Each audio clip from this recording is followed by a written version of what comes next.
So good afternoon, everyone. Welcome to this webinar organized by InsightivWork and Curo Compensation. My name is Jaslyn Koh, Director of InsightivWork based in Singapore. I am your local host for the APAC webinar. With me today is Ruth Thomas. She is the Senior Consultant and Industry Principal from Curocom, and Ruth is based in London. This is the third webinar in our collaboration with Curo in Asia Pacific, where we have lined up a series of monthly webinars for APAC compensation and HR professionals since the month of August to cover best practices in compensation and how compensation management solutions can support you in the challenges you may be facing. So today's session, we are going to focus on pay transparency and how it is becoming an increasingly important part of the EVP. But before we get into the presentation, a quick introduction of who we are. So let me first introduce Ruth Thomas. Ruth is the principal consultant at Curo Compensation, and she co-founded the company 8 years ago after spending 20 years as a HR and reward practitioner. As a thought leader, she gets to influence Curo product portfolio and client solutions based on market trends. Ruth has the opportunity to live and work in Hong Kong for 4 years and in Singapore for 3 years before she returns to London in year 2001. So let us hear more about Curocom from Ruth. Over to you, Ruth. Thanks, Jaslyn, and good afternoon, everybody. So just a quick introduction to Curo. We are an HR technology company. We specialise in compensation management solutions, and we work with many leading companies globally who leverage our technology to help them drive business performance and employee engagement through reward. And we have 3 main products that we bring to market. Curo Enterprise is our compensation planning platform for those organisations who wish to use an intuitive online platform during their pay review processes and throughout the year, as we now support rolling reviews, ad hoc cycles and planning. And then we also have 2 products that focus on pay equity. And those 2 products I've been really focusing on the last 3 years are pay equity practice. The first was a product for the UK that focused on the gender pay gap reporting requirements that came in 2017 here in London, in the UK, where I'm based. And then we are now just launching our pay equity tracker, which is a global product for organisations wishing to undertake analysis on pay equity trends. And we work with over 230 clients across all those platforms, across many countries, and have over 300,000 employees on our platforms. And here's just an example of some of the companies, the leading companies that we work with. If you'd like to hear any more about those and our products, then do get in touch with us after this session. And we also partner with some great companies, including InsightivWorks in Singapore and PageUp in the Asia Pacific region, who help us to either distribute our products or we sell complementary products together. So that's a little introduction, Jaslyn, to who we are. So a very quick introduction about myself. So I'm the founder of InsightivWork based in Singapore and had more than 20 years as a total reward practitioner. I had the opportunity to manage reward at the geographical and business unit level. A firm believer of bringing simplification to think the difference in comp solutions, and most passionate about integrating workplace culture and employee experience in strategic total reward management. So a little bit about InsightivWork. We are a independent management and total rewards consulting firm here. Well, our mission is to do great works with HR to partner with you and journey with you in your total rewards matters. So we bring our human expertise and our smart tech solutions to help you make insightful decisions to the real compensation work that you do. So with that, let's move on with our agenda for today. Ruth will take us through the 40 minutes webinar, and we have the Q&A session at the end. All of you are muted on this webinar, but you can submit a question at any time using the question box, and we will pick this up at the end unless you have a technical problem. If you do not want to ask your question during the sessions, you can contact us after the webinar via the email that we provide, and we will be happy to further our conversation with you. And finally, this session is being recorded, so you will be provided a link to this recording as well as the PDF of the materials. So I'm going to hand the time over to Ruth. Thanks very much, Jocelyn. Okay, so today's topic is all about pay transparency, and I wanted to start this session really looking at why pay transparency has emerged as a key theme for us in Reward. Jocelyn introduced me. I've been a reward practitioner for nearly 30 years, and in that time, we've definitely seen a rapid evolution in terms of pay transparency. It doesn't feel that long ago when I was producing compensation statements to send out to employees globally, and they all had the words at the bottom, this information, details of your pay are strictly private and confidential and should not only be discussed with your managers. And we used to discourage employees talking to each other about their compensation. In fact, we actually said it was a disciplinary offence. But since then we've had countries have passed laws banning pay secrecy. So that happened kind of in 2010 in the UK, and it's been happening more recently in the US. And that legislation has really stopped companies from forbidding employees from talking about their salaries. And in more recent years, we've seen some progressive companies moving to complete pay transparency. And I've got some of the leaders of the pack, as it were, named on this slide. So, often it's said that, small companies can manage pay transparency, but Whole Foods is a large company. It's a big supermarket company, and they have an open salaries approach. They've had it for some time, all the way up to the CEO level. It was introduced by their CEO, John Mackey. His belief was that if workers understood what types of performance and achievement earned people more money, then perhaps everybody would be motivated to be successful too. Probably the first or the best known advocate of pay transparency is a company called Buffer. They're an HR tech company based out of Silicon Valley. Transparency is one of their key corporate values, and they adopted what's known as an open salaries approach, which you may or may not have heard of. And they share the salaries online of all their employees. I think they've now got about 200 employees, and they have a formula that they use to derive each employee's pay, which they also publish. They have adapted it over time. You can find that formula online if you go searching for Buffer Open Salaries formula. They're a small company, they're a startup company, so a greenfield site in which to start that, but it is a very interesting approach. Netflix, again, a large company, is another example of a company that's adopted some key policies to ensure compensation is transparent. They are clear about how they determine compensation with their top of market test, and they pay top of market rate. So they're very open about how they determine salary, so employees understand that. Of course, it's not always companies who are forcing the issue of pay transparency. We've had a few campaigns, two I've got on here, at Google, where it's not been the employer pushing it. Back in 2015 at Google, there was a software engineer, Erica Baker, who created a spreadsheet and circulated it around the company where employees could compare their salaries. Around 5% of the workforce participated in that survey. And what it did highlight at that time was some systemic compensation disparities, particularly based on gender. And then a similar campaign happened about the same time in the US by a journalist called Lauren Voswinkel. She started a campaign called #TalkPay. And again, she encouraged people to post their job titles and salary information to Twitter with the aim of highlighting pay inequality. So there's been a movement in terms of moving towards pay transparency, and I'm going to come on to talk about some of the reasons why that has happened, but I don't know whether you wanted to add any comment there, Jocelyn.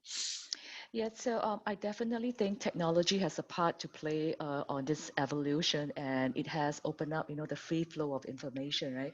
And people are more open to sharing information about themselves online, socially, and publicly, regardless of the age group.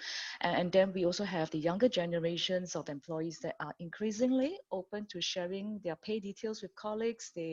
And if you think about that, discussing pay at work is no longer a taboo subject these days. So I think pay transparency evolution does force an organization to think about what it is rewarding and why. So let's hear more from Ruth on the pay transparency drivers. Yeah, so I think I'm going to touch on that same subject around information technology and the information age. But there's sort of when I step back to think about it, there's kind of four key reasons that I see why we've got to where we have today in terms of pay transparency. And I'm just going to talk you through those four reasons. I think it really kind of started back 10 years ago. It's weird to think it's 10 years since the financial crisis and the subsequent global recession. But we are still feeling the impact of that today. At the time of the recession, there was a corrosive impact on employee perceptions of reward, fairness, and equity. We had pay freezes, we had redundancies, and of course, all those disclosures about bankers and executive pay that all had a negative effect about how the public and how employees felt about pay.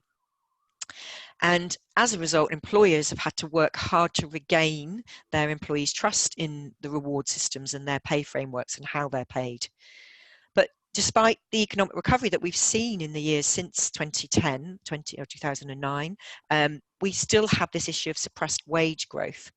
And in an environment, in that environment where you have small pay budgets, managing pay differentiation is really hard. And that again has led employers to have to think about how they're going to communicate more openly with employees about how they're distributing those limited budgets in order to have an impact on employee engagement and be able to think about retaining key talent. Another sort of driver that kind of came out of the recession was the emergence of governance and legislation over reward. We saw a lot of that coming initially in the financial sector, but that impact has now been felt across all sectors. And the overriding theme there is greater transparency in how people are being paid, how pay is being determined, and how it's risk aligned to business results and performance, and the need for all stakeholders, shareholders, employees, and the public to understand how pay is being allocated. And more recently, we've seen legislation emerging globally on greater pay transparency, particularly around gender pay gap reporting. And I don't know, Justin, have you seen any of that happening in the Asia Pac region? Yeah, so I think for APAC, the country legislations are primarily centered on the minimum wage rate. And interestingly, Singapore is the only country without the minimum wage rule, but lately some discussion have started on the ground. If I look at Australia, I think the federal law requires equal pay for comparable work, but does not require a mandatory reporting. And on the other hand, although Singapore does not have any legislation that mandates equal pay for equal work, the closest piece of legislation we have here is the guarantee of equality in the Singaporean Constitution. And I was just looking up an article written by Towers Watson in October 2018, where it mentioned that Singapore gender pay gap was 19% in 2006. Yet after a span of 10 years, it had shrunk only by a mere 1% in 2016. So which is rather concerning. So I think that pay equity work for com professionals definitely to pick it up in APAC. Yeah, that's what I think. Pay equities. Have we done a session in this series on pay equity? I don't think we have. Maybe one that we should do. I mean, it's a whole other topic, and we're doing a lot of work on pay equity here at Curo. So, but it's definitely the legislation is really picking up in the area of pay equity for protected categories, and again that is driving companies to be more open and move towards pay transparency. So the next two drivers, I'm not sure which one is driving which. It's the chicken and the egg, but we are living in the information age, largely technology driven. Pay transparency seems almost inevitable, particularly with platforms like Glassdoor and PayScale, where anybody can get access to the pay rate information for jobs and for your company. So I guess, in that environment, it's true to say that if you're not having conversations with your employees about their pay, they are having those water cooler discussions with each other. And if you're not sharing benchmarking data with them, they're sourcing it from elsewhere. And those of you who have used those platforms like Glassdoor or PayScale, they are great, but they are not accurately benchmarked. The pay ranges for jobs tend to be very broad, and so they're probably not the best indicator in terms of saying this is absolutely what I should be paid for the job. So maybe it's better that you're telling employees what they should be paid for the job rather than using those sources. But that said, although many of us choose to share our personal details in the public domain through social media sites, anything from our likes and dislikes and what inspires us down to what we had to eat last night, there's still, I think, a lot of personal sensitivity around sharing information on what we are paid. But definitely this ease of access to pay information is having an interesting effect in terms of the demand for pay transparency. What's the feeling like there out in Asia Pacific in terms of sharing pay information, Jocelyn? Well, I think the informations are all out there on the internet and people are all talking about it. So I definitely agree with you that it's high time that companies have to take control of the conversation, because even among comp professionals, we are concerned with some of the information that is being presented, like in Glassdoor, right? Data that we have seen that is that accurate, but people believe what they're seeing. So I think it's high time that we should actually bring this conversation into the organization. So I'm sure there's going to be a lot of work for most of the comp professionals and HR professionals on the aspect of pay communication. So I think, we then have these younger employees coming into the workforce who are used to growing up in this information age where information is readily available. And so they are kind of driving employee expectations. Maybe our older employees have grown up in the pay sequencing times, more reticent about sharing their pay information, whereas these younger employees, are definitely not shy about doing that. And then also, as we've mentioned, there is a lot of legislation now, particularly around equal pay, that is driving awareness. So, for example, in the UK, the gender pay gap legislation, all companies in the UK have had to report their gender pay gaps publicly. And that's led to a huge debate, open debate in society and in the press about the reasons why the gender pay gap exists. But interestingly, employees can now see any company they might choose to go and work for what the gender pay gap is, and that may ultimately influence their recruiting and decisions. So yeah, I think definitely, the information age has driven this, but legislation is driving this. But we are seeing a shift in employee expectations. Yeah, and Ruth and me, we chat about the chicken and egg, right? So Mm. which is leading first? So as I was thinking about this, I think at first we do not know what we do not know, but when we begin to have awareness, we are curious to know more. And since free information is available and easily accessible, it has definitely fueled more expectations. Yes. So we've talked about how we got here, why transparency has emerged as a key theme. The lid has definitely been lifted on Pandora's box, and employees, can now find out how their compensation compares to others and are talking about it regularly. So the question for us as leaders in businesses is whether we want to participate in or shape those discussions that they're having, and how we can make pay transparency a meaningful part of our employee value proposition. Now, employee value proposition, or EVP, has become a very trendy term. It's really, for those of you who are not familiar with it, it's really this shift towards a more employee-centered approach in terms of defining the employment deal and how we engage with our employees. And your employee value proposition really is about how you portray yourself as an organisation to the external labour market, and what your employees value and gain by working for your organisation. And there are a lot of things that are wrapped up in your EVP. So pay is only a part of this. And maybe because of wage constraints, employers have really broadened their view of the factors that can engage employees. So, we've had much more of a focus in the last 10 years on total reward, on benefits, but also on non-monetary factors like how culture, career opportunities, new skill acquisition are all part of your total your EVP, your employee value proposition. So it's interesting to think about how pay transparency sits here. And for me, really, it's very much anchored around the principle of fairness. And I'm going to talk a little bit more and explain that. I think there are three key employee needs that can be addressed through pay transparency. So increasing employee understanding about pay, ensuring that we uphold a belief, support them in a belief in fairness, and facilitate a trust in pay practices. And I'm going to just talk about each of those now. So let's start with employee understanding. We definitely need to increase employee understanding in how pay is determined. There's a lot of studies that have happened. I still refer back to this one from the Harvard Business Review. It was from October 2015. They did a survey with a company called PayScale. It was a big survey, 71,000 employees were surveyed. And it revealed a big gap in the perception of how employees felt they were paid relative to market.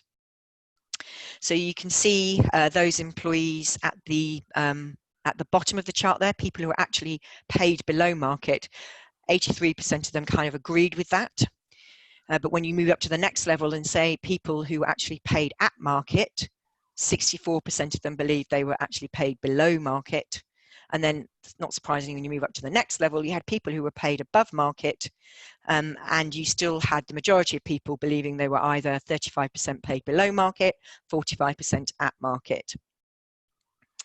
So I think, it really shows that there's definitely a gap in understanding between how employees feel they're paid and how they are actually paid. So unless you share information with employees, it's likely that their perceptions will not align with reality. And that can lead to negative perceptions about pay that ultimately may mean your employees choose to leave your organisation. And it's hard to motivate employees if they don't understand, how their pay is being determined or how they can progress their pay. But, it's interesting. People often get scared about the whole topic of pay transparency, and it doesn't mean that everybody needs to know what everybody else is paid, but it does mean that your employees need to understand what ends up on their paycheck. And there is a whole pay transparency continuum emerging in terms of different approaches. So it's maybe interesting to sit and think where your company sits on this continuum. On the far right, we obviously have companies like Buffer, those companies going with an open salary approach where everybody's salaries are shared, either not necessarily on the internet. There are quite a few companies that share all individual salaries internally. And at the other end of the scale, we have, no information shared with employees except their own pay and no information that is public. We are increasingly getting more companies who are publishing their salary ranges and their benchmark data for current roles. So employees can start to see where they fit, in their organizational's pay frameworks. But, there is a continuum. And I guess from a culture perspective, which I'll come on to talk about, you need to think about where you are now as a company and where you want to move to. How does that play out in Asia Pacific, Jessalyn, from a cultural perspective? Well, I think for APAC, we are diverse in culture, and there's also a mixed bag of practices among local companies and the MMCs. And even if we have MMCs in this part of the world, there are also MMCs that are really apprehensive about pay transparency as well. So I think the journey to move from pay secrecy to full pay transparency or partial pay transparency, it literally depends on the company culture and how that evolves over time, and as well as the sensitivity of the local national cultures may also have an impact as well. So I think getting into pay transparency definitely force the organization, whether they are local companies or MNCs, to start putting things right, such as like the job role mapping, the pay equity, the communication approach, which I think are all good problems to solve. Yeah. Great, thanks, Jessalyn, for that insight. Now, I talk a lot about fairness. I think it's one of the most critical foundations of reward and engagement, because if people don't think their pay is fair, they tend to leave organisations. And actually, when you do analysis and look at a lot of the surveys on employee turnover, that tends to be the main reason people leave. It's not over the absolute value, of how much they're paid. It's over whether they felt they were paid fairly or not.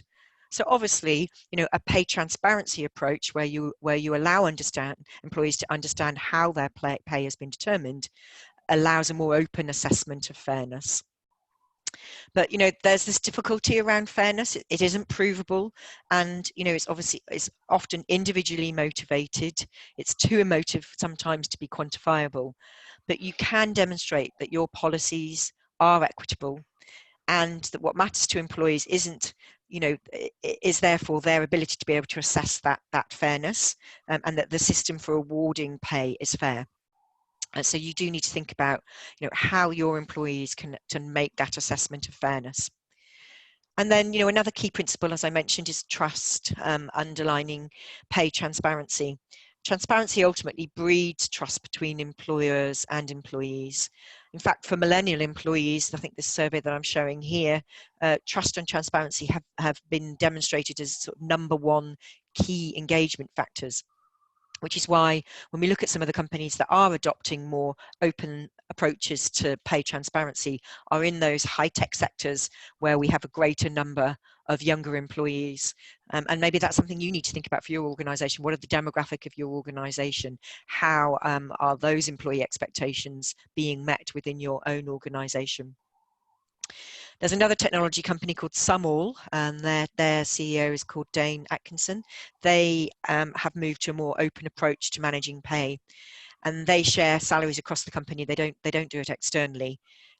But he says, when employees see where they fit financially among their peers and across the company, it eliminates the guesswork about their compensation and creates an open environment to negotiate a fair salary. So I think trust is really another important factor to think about, that we can encourage by adopting a pay transparency approach. Jaslyn, did you want to add any comment there? Yeah, I believe there are companies that are doing the right thing, but employees didn't know because there is no visibility. So we may think, if employees didn't ask for visibility, why do we need to rock the boat? But this does not mean they don't care about the details of how they are compensated. As Ruth, you mentioned, right? If employers don't bring pay out of the shadows, employees will, since employees are more comfortable about talking pay than ever before, and they have access to online resources that allows them to price their own job. So when you are open about these matters, I think as a company, you are sending employees the message that we care about getting pay right. And when employees understand how pay decisions are made, they will be more likely to feel confident that they are fairly paid, which matters because the way people feel about their pay pretty much is closely linked to their level of engagement and satisfaction at work as well. Great, thanks for that, Jaslyn. So if you want to start thinking about a journey towards pay transparency, we're going to share sort of some tips and some steps and things to think about on how to begin that journey. So we've put up a 5-step approach here from Jaslyn and I. So start off about demystifying compensation for all stakeholders. So that will be very much about communication. Communication is a big part of a journey towards pay transparency. I think first of all, before you start this as an organisation, you need to think about where you sit on that pay continuum, and you need to think about your organisation's culture and talent models. Where do you attract talent from? What type of pay framework works for that type of talent? Do you buy talent in from the outside market? So market pricing is very much part of your pay framework approach. Or do you have employees that come in and they spend many years with your company and they work through a structured career framework? So you need to think about establishing a pay framework that you can explain to employees how pay is determined, but it does need to be aligned with your own culture.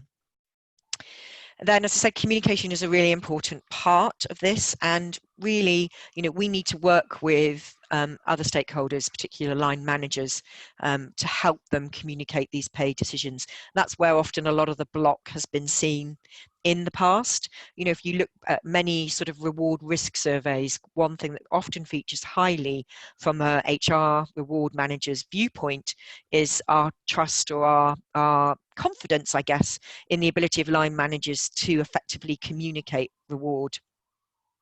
But we've got to kind of work together on this. We need to kind of hand the baton over and provide the tools and provide the information so that managers can communicate effectively with each other. And in fact, we have our next session, which I think is on October the 8th, Jocelyn, is all about why communicating compensation is so hard. And we'll be talking specifically there about, how to empower line managers to make those important communications. If you go down this approach of pay transparency, one thing you will need to address is the equal pay issue.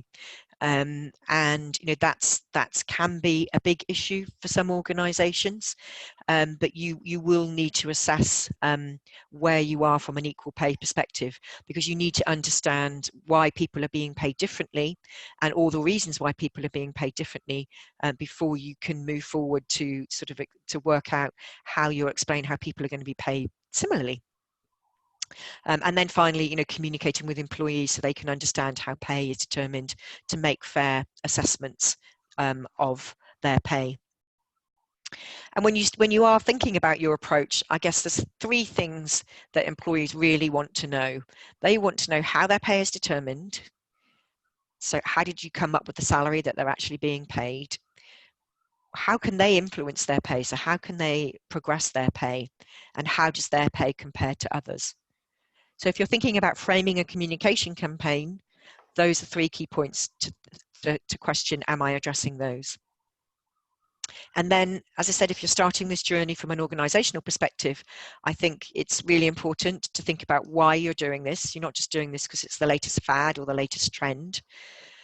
What level of disclosure supports or undermines your culture? And you also need to kind of think about what risk is there of exposing current pay levels. So, understand the legal context. If you've done an equal pay audit, what areas of risk are there to your organisation, and making sure you address those as part of a campaign to move towards pay transparency. And when I've done these sessions before on pay transparency, one question that often comes up is, we're hearing a lot about pay transparency, but who's actually doing anything about it? It's an emerging practice still. I think back in 2015, Glassdoor did a large survey on pay transparency. It was mainly across North America and Europe. And at that time, 1/3 of companies said they disclose salaries internally. And that doesn't mean individual salaries. It means that, they're sharing pay frameworks within their organizations.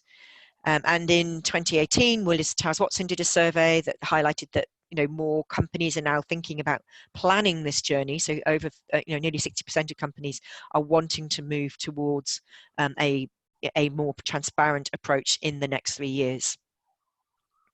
So, it's not everybody doing this yet. It's an emerging practice, but a lot of people are now thinking about how they can begin this journey and address the critical issues that you need to go down before you launch pay transparency, and really establishing your organizational readiness. Well, I said at the beginning we're a technology company, and so it wouldn't be right if I didn't explain to you how I think technology can help with this whole process. So whatever steps you make on the journey of pay transparency, the reality is that pay decisions will never be wholly objective. Ultimately, they're people decisions. They're decisions about people made by people, and they can often be subjective in the same way we have decisions about who to hire, who to promote, and so on. But there are clear benefits from using technology to support your reward decisions and programs.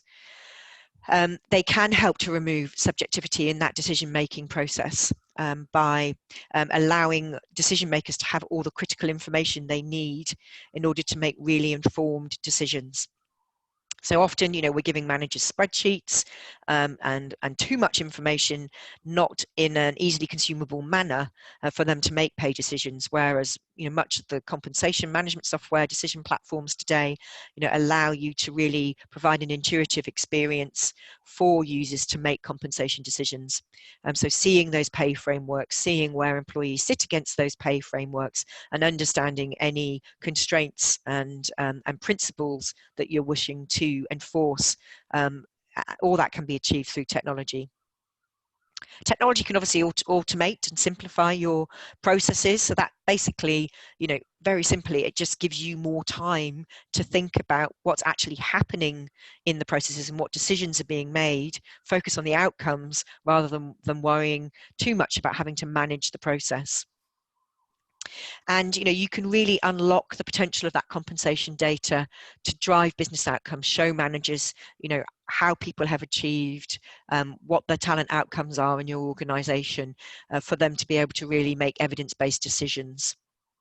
And we are increasingly operating in a complex world with lots of different types of talent, lots of different types of benchmarks, lots of different types of jobs, and it's going to get increasingly more complex, and we really are going to need to rely on technology and compensation to help us calibrate all that market data, all the talent data, performance and pay equity data, to help make consistent compensation decisions. So what are the next steps after this session if you're thinking about going away and having a conversation, if you haven't already started, about pay transparency in your organization? Well, I think you need to sit down with your business leaders and decide what it is you want to be transparent about. Look at that pay transparency continuum. Where do you fit? Where would you like to fit on that continuum? And then, really, why are you doing this? Is there a real business case for doing this? And that business case really is going to be focused around the need for talent or the drive for talent. Does your talent demand a more open approach to determining salaries? You need to, obviously, before undertaking any program, understand the risks and how to mitigate those. Pay can be a tricky issue. There are normally some legal ramifications. So you need to think and make sure you're aware of those and are ready to tackle those as you go down this journey. And then, once you have all that information to hand, think about what frameworks you need to put in place to support a more transparent approach. So that may be pay frameworks, it may be communication approaches and campaigns, either of those, in terms of being able to support you down this journey. And then, as I said, communication is a critical part of this. So your ability to communicate out to employees, but also don't forget that feedback is also a really important part of that journey too. We don't often enough capture information from our employees about how they feel about compensation, and increasingly, that is also being seen as a key contributor to this relationship of understanding, how employees feel about pay and their view on fairness within the organisation. So I think that's the main content that we wanted to deliver today. Hopefully you found some useful information there about pay transparency and how it might form part of your EVP. We're going to open the floor to questions now. So as Justin said at the beginning, you can type in questions in the question box.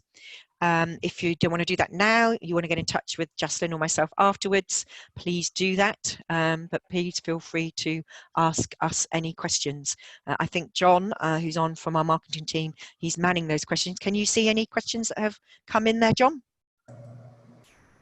Yes, we've got a couple. The first one is, you have talked about removing pay secrecy, but how does the US approach on discussing salary history fit in here? Yeah, that's a good point.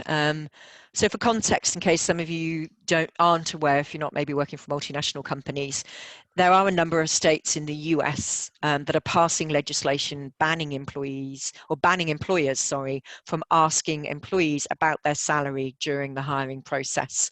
It's been quite widely reported across the press, which kind of seems to suggest a pay secrecy approach and the antithesis of what I've talked about today. But actually, that is a tactic to tackle pay equity, because there is evidence to show that there are gender disparities when it comes to determining hiring salaries, and that men's salaries tend to be higher than women. And there's a whole debate around why. Do women not negotiate well? And there's lots of studies arguing both ways on that. That's probably a topic for a whole other webinar. But so initially, it does seem to counter pay transparency, but actually, what's happening is you'll still talk about the rate for the job that you're hiring the employee into. You're being public about that. You're being transparent about that. And increasingly, people are putting that hiring salary on the job description. You just don't use current salary of the job applicants to determine what the rate of pay should be, because that ultimately ends up perpetuating any pay disparities that might have happened in those employees' prior lives before potentially joining your company. And interestingly, some organisations are using that same approach for internal promotions. So, normally we would all show our internal candidates, you would show their salary, but people are now blanking out that salary and saying, if we're promoting this person into a job, what is the rate for that job? And that's the salary that we're going to put that person in. So, an interesting development. It kind of like slightly seems like it's touching on pay secrecy, but actually it is a deliberate tactic to try and tackle pay equity. Any other questions there, John? Yes, thank you, Ruth. Actually, the other question that came through feels like it's quite related. Pay transparency is difficult when you have historical or legacy pay arrangements. How do you approach this? Yeah, and I think, that is typically the most difficult starting point. For some organizations that have been around for many years, big multinationals, or even particularly, public sector companies where they have highly unionized environments, there's a lot of legacy compensation arrangements around, things like allowances, particularly for overtime, that have benefited certain types of employees more than others, and sometimes those have been built into salary. So some of the pay disparities have a long historical story, and that can be a difficult starting point if you're wanting to be transparent about how pay is determined. But I think that's an important part of getting ready to launch pay transparency in your organization, is really doing an audit and understanding where you are, why people are paid what they're paid, and then making a plan about how you want to move forward. How do you want to pay people? What framework do you want to use? And then you may need to think about red circling employees. You may need to think about pay equity adjustments in order to bring people in line with the new framework that you want to move to. And then that there's a communication process associated with that. And that they're difficult topics. Red circling employees is never an easy thing. Communicating pay equity adjustments, very tricky process. You don't want to give someone a pay equity adjustment and say, we've been there's a huge risk of saying, we've been paying you unequally for years, now we're paying you this, because there's a big litigious risk there. So thank you for those questions. I can't see any more coming in there. Jaslyn, is there anything else that you wanted to add at this stage? No, I think we are good. But I'll just add to the last point that if you decide to embrace pay transparency, you really do not need to dive in head first, right, for a radical transparency, because you need to understand that transparency is not the goal. Paying everyone fairly is. So I think knowing what is your goal for increasing transparency is definitely a good starting point. And as Ruth, as you said, right, a lot here has to start with the readiness. So maybe some of these issues that you have right now will be your starting point to to work on it, and then look at into the roadmap of how and what really makes sense for your organization. Yep, that's what I think that we should do. Great. Well, it's been fantastic chatting today. And Jaslyn, always enjoy our time together online. Hopefully the participants have enjoyed that too. Just to recap, you will be able to get access to a link to a recording of this session, together with a PDF of the content that we've shared today. And our next session out there in Asia Pacific is October the 8th. Why is communicating so hard? So do look forward to hopefully seeing some of you on that session. And thanks all of you for joining us today, and hopefully see you next time. Thank And you. have a great rest of your day. Thank you very much, everybody. Thank you. Bye.